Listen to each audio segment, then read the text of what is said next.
Hi guys, this is Karl Harry Winson and you're listening to Through the Grapevine. I hope you're keeping well. If you're listening to us on YouTube or if you're listening to us on Spotify, thanks so much for taking the time to find us and have a little listen. Now, on this week's episode, I sat down and spoke to UK line dance artist Magil Darby. Now, we spoke about all things line dance, how he got into the UK dance scene, especially the music side of it, and we also approached the subject about AI. So have a little listen at my interview with Magil Darby.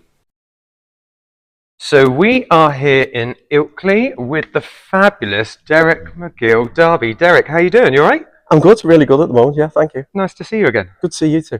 Now, very, very quickly, where did Magil come from? Now, I know, and a lot of people that are listening to this probably know as well, but tell us where the name Magil came from. Okay, so originally I was on kind of the cabaret and club circuit on my own and in different duos, and they were called Magil. And then when I moved on to the country and line dance circuit, I kept that name and I joined with another guy called Dave and we were a duo. And then when I went solo, everyone was calling me Derek, from Magil Darby, and it stuck from there really. Because I think, the first time I saw you was when you were, it was a duo, wasn't it? It was, yeah. Yeah. Do you remember the Viking in Chelsea? Did you ever perform down there? Oh yeah, I remember it well, yeah. Yeah, country and western, but I think that's the first time I saw you as a duo, and then after that you were on your own as Derek Magil. Yeah. And it's nice that you kept that name Magil from your performance days. So you had a background in performance, did you, and cabaret, or how did that start? Well, I originally trained, this is strange, as a solicitor. I did not know that. Yeah, my sister sang in shows. She'd done West End and cruises and things, and I was at one of her shows, the rehearsals for it, and one of the guys dropped out. I'd never sung, only in the proverbial shower, and they were really stuck.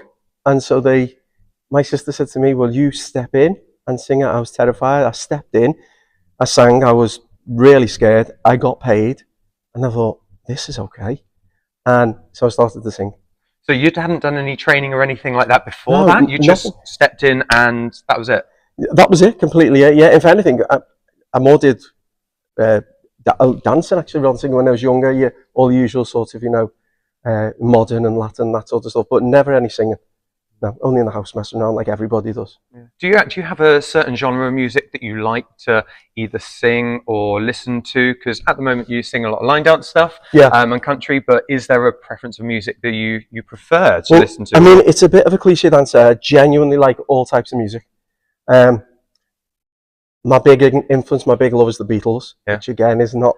Is that the Liverpool? I think that probably helps, but I genuinely think they're fantastic, individually and obviously as a band. And I think no matter what genre you go to, whether it's pop or country or rock, you'll find that probably the Beatles are in most people's top 3 of influences. Yeah.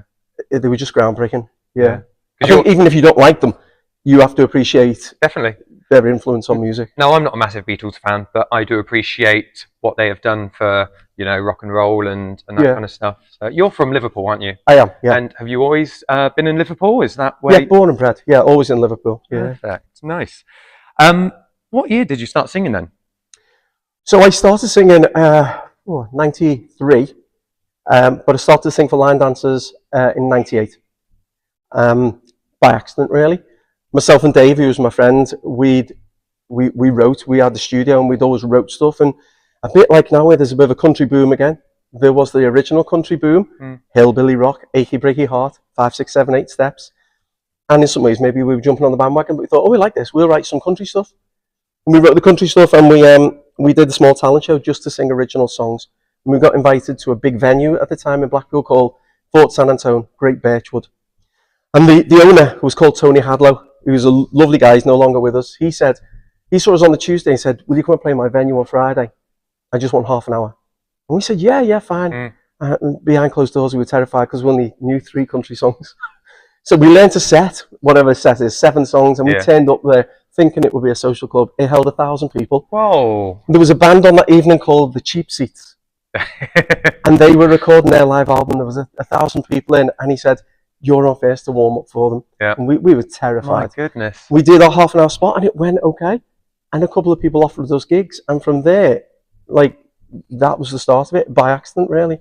So, for those of you that are listening, for those of you that don't know who the Cheap Seats are, they're the ones that recorded the song "Something in the Water," which Rob Fowler then did the dance "The Beast" to. So, they're who the Cheap Seats are. That's really awesome that you warmed up for them. And oh yeah, it was fantastic. And at the time, there was the Cheap Seats and the Dean brothers, as they were then, and they were huge. I don't think people can appreciate how big these people were. I mean, filling venues every night at like 800 people, 1,000 people. Yeah. Like line dancing was really booming. And you say you're seeing a boom at the moment in line dance as well. That must be positive for everyone, you know, for artists, for choreographers, for instructors. The fact that it dipped for a certain period of time and now the youngsters are getting back involved. Yeah, I think so. I think obviously it's good because, you know, technically there's more gigs. But what I enjoy seeing is that venues have played for years that maybe had 50 people or 60 are now getting 90 and 100. Yeah. So they're getting rewarded for sticking at it, really. And then you've got your established dancers. And rather than there being an us and them, from my point of view, they seem to have taken the new beginners under their wings. And I just think the atmospheres are fantastic. I really do. And obviously a lot of the beginners now are wearing hats and boots. And so it really is a flashback. I love it. I think it's great. Do you still enjoy what you do now as much as you did when you first started? Oh, I know it sounds corny, but it's corny because it's the truth. I absolutely love what I do. I really appreciate that it's a nice way to earn a living. Yeah. And it could stop at any moment, so I'm just going to enjoy everyone. Yeah. And you have another job as well, don't you? Yeah, so I'm a special needs teacher. But my dad's a bit ill at the moment, so I've took some time off. But yeah, I am a special needs teacher as well. And that's Monday to Friday. Do you do that? Or? It is normally. Yeah. So you're full time, like Monday to Friday you work, and then you travel away at weekends. And yeah, a lot of the time. And you work every weekend, do you? More or less, yeah. Nice, fantastic. So I'm going to ask you about a subject we spoke about a month ago. I saw you down in Bournemouth. Yeah. And so online lately, there's a bit of chatter about the current sort of AI that's being used with dances and music, and choreographers have mentioned their feelings towards AI and how it's being used.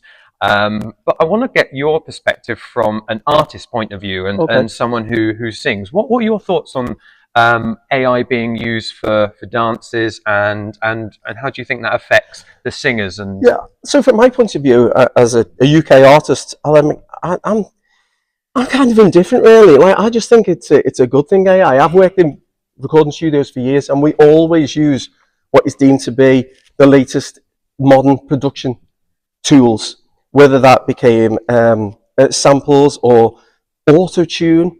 Everyone said, well, if you use an auto-tune, that's terrible. People aren't singing real. It never got overused. It did for a while. Share, Believe. And then it just becomes part of a producer's tool. I think the same will happen with AI.